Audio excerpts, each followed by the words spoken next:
మెదక్ జిల్లాలో భారీ వర్షాలకు తెగిన రోడ్లు. పర్వతాపూర్లో పుప్పాల వాగు ఉధృతి, కల్వర్టు తెగి నిలిచిపోయిన రాకపోకలు.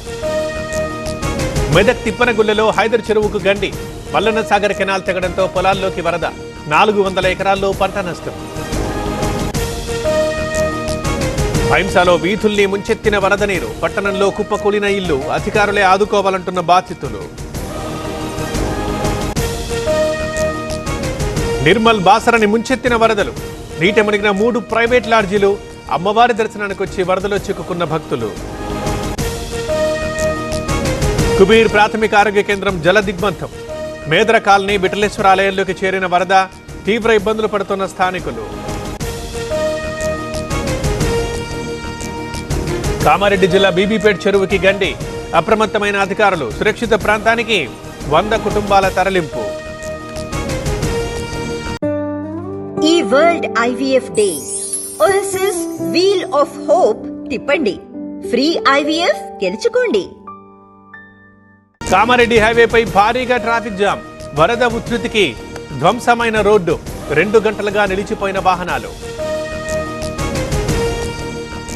నిజామాబాద్ జిల్లాలో గోదావరి వరద, పలు గ్రామాల్లో నీట మునిగిన పంట పొలాలు, ప్రభుత్వం ఆదుకోవాలంటూ రైతుల వేడుకోలు.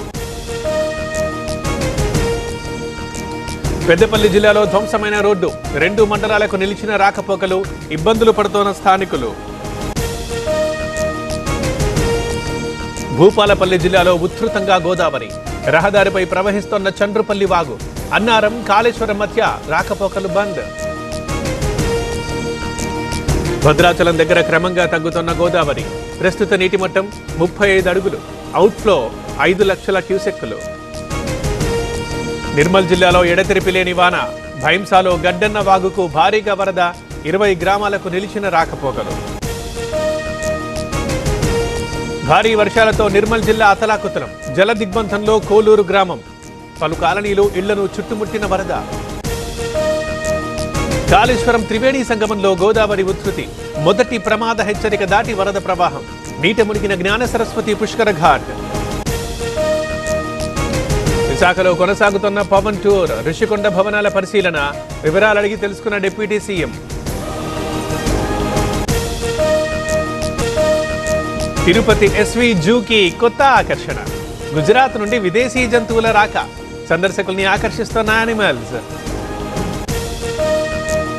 తూర్పు గోదావరి దివాన్ చెరువులో భారీ చోరీ, 59 కాసుల బంగారం, 7 లక్షల నగదు అపహరణ, దర్యాప్తు చేపట్టిన క్లూస్ టీం.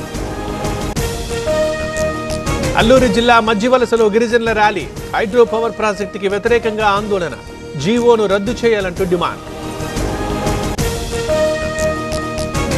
జపాన్ చేరుకున్న ప్రధాని మోదీ, టోక్యోలో ఘన స్వాగతం పలికిన ఎన్ఆర్ఐలు, ఇండో జపాన్ వార్షిక సదస్సుకు హాజరవుతున్న మోదీ.